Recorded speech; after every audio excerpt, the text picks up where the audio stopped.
ګورئ زه چې کلاس شروع کوم نو اولنی ټکی ما سره دی ګول. د ګول مطلب دی هدف. ځکه تاسو ته دا اوس په سنټنس کې استعمال کم تاسو به پوه شئ. My goal is to learn English. زما هدف دا دی چې انګلیسي زده کړم. My goal is to learn English. زما هدف دا دی چې انګلیسي زده کړم. بیا تاسو بل ټکي ته وګورئ اچیو.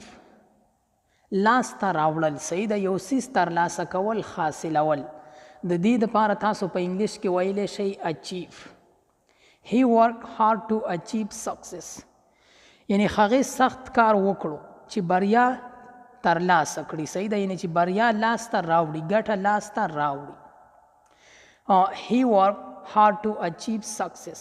هغه سخت کار وکړو چې بریا ترلاسه کړي.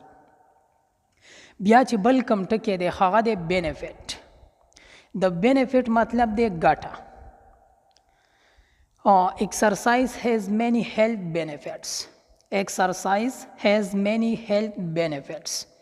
یعنی د ورزشو د صحت لپاره ډیری ګټې لري. ورزش چې کوم دی د صحت لپاره ډیری ګټې لري.